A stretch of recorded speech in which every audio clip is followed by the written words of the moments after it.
Hey gang, Arlo here with Dennis Bickmer, woo! President of Richmond International Raceway, back again. Man, good to see you. Thank you. Good to see you. It's been a while. Yeah, it's been a year. A year? That's right. It must be that time of year Yeah, again. let's see. The race for the chase is coming down to the big push. It's exciting this year. I mean, it is. So many guys, so many drivers on the bubble Yeah. trying to get into the chase. That's what makes it so much fun. All summer long, we're watching point, trying to figure out who's in, who's not in, who needs to race their way in. It all gets decided at RIR. okay, we got Jeff Gordon kind of outside Yep. looking in. Same spot he was a year ago. Exactly the same. And then Kyle screwed up last year, and he managed to back into the chase. I don't see that happening this year. There's nobody out there that looks willing to give up that spot. And it's tough. Gordon doesn't have a win, so it may be more difficult this time around. The other thing too is the defending series champion Brad Keselowski hasn't locked up a spot yet either. So there's so much on the line. Dale Earnhardt Jr. last couple of weeks been going the wrong way. I know, isn't that why he was doing great, and then all of a sudden it's like, Junior, throw the anchor out. That's because I keep putting him in my picks. So I've had him in mine maybe too. I'm jinxing him. I looked at your score and at mine, and I think we're both putting him in our picks, and it's not helping right now. No, I'll tell you who is helping though, Clint Boyer. Yeah. That guy, in spite of everything that happened to him at Childress, having his crew chief taken away, having his whole crew and number taken, still makes the chase. Here we are, another season. That guy looks. I don't know if he's going to win the championship or not, but wow, he's going to do it again. Well, he's a great guy, first of all. He's so much fun to be around, and he's done well over at Michael Waltrip Racing. You got to give that team a lot of credit. But you're right, he's just been steady. He's done what he's needed to do, got himself in position for the chase, and then, he gets into those last 10 races. We'll see what happens. Now, I know there are haters out there that are going to go, no, you didn't say you want to see Kurt Busch make the...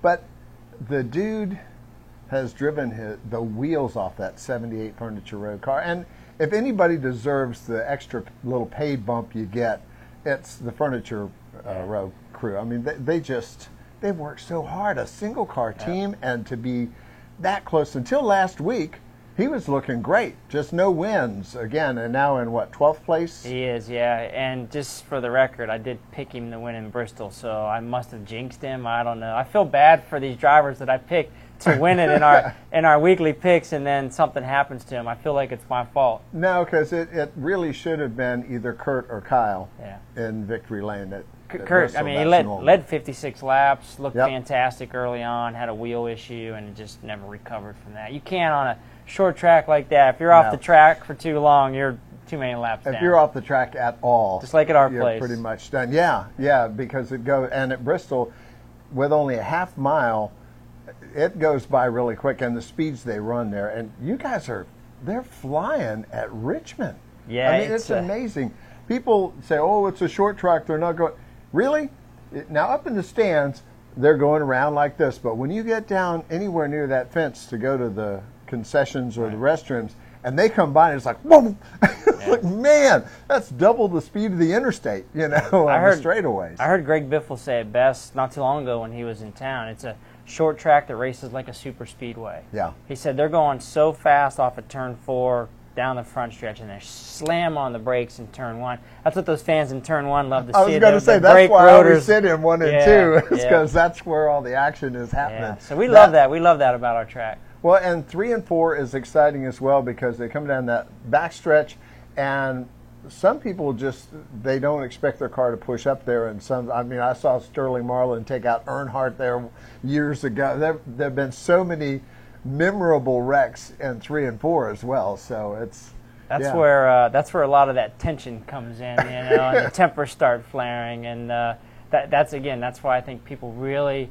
relate to our track. They love the action on our track. So good coming out of the April race when we heard media and fans. I actually saw one reporter write, they love the new Gen 6 car, they love the look of it, they love the speed of the new Gen 6 car, but the line was the action's back at the action track. Yeah, and if you've never been to Richmond, there is now an escalator for the grandstand in the front stretch, which I saw that, and I'm looking at these neon tubes that are lighting it up, and I'm going, what the...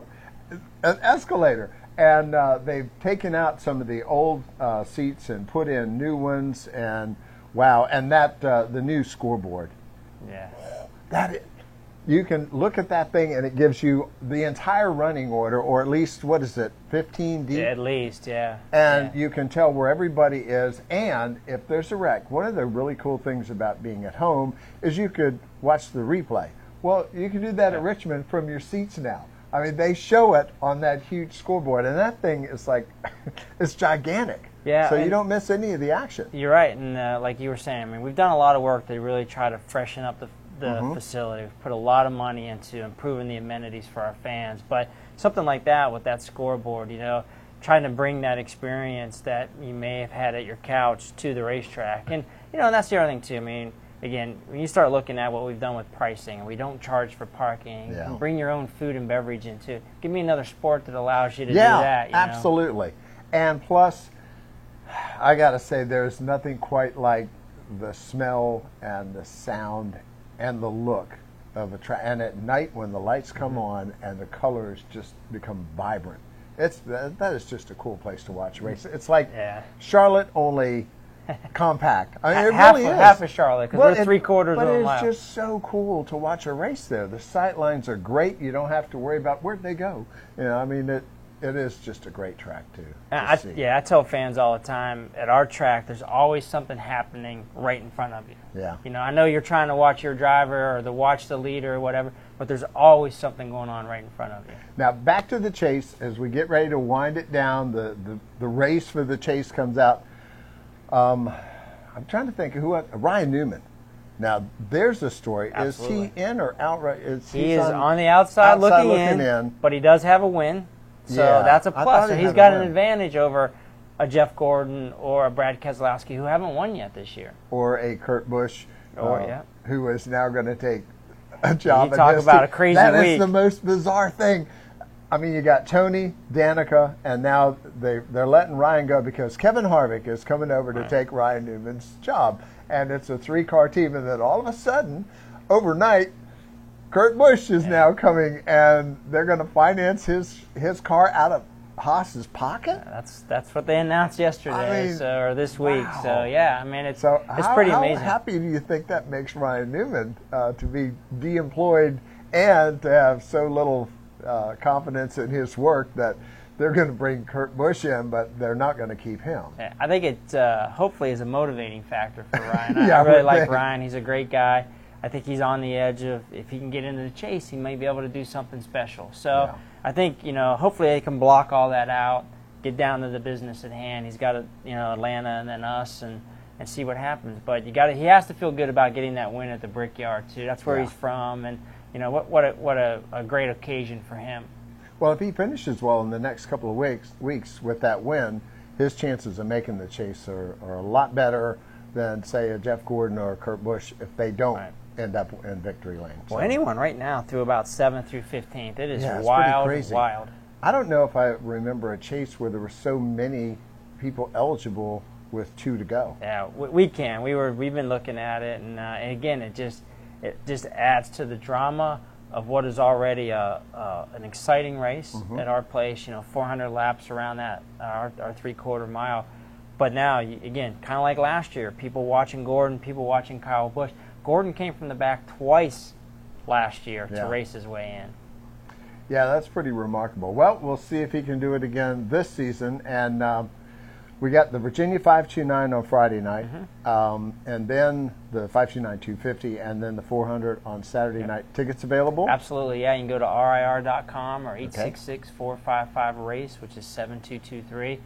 Go to our Facebook page. We have a good time on Facebook. But, tickets available. We'll be selling them right up till race time. All right, and that is for the last race before the chase. So if you're going to pick one, this would be a great race to go to. And if you've never been to a race, I can't think of a better place to see your first race. So check it out, RIR.com, and get your tickets. Be there. Thanks, Tim. Awesome. Thank you.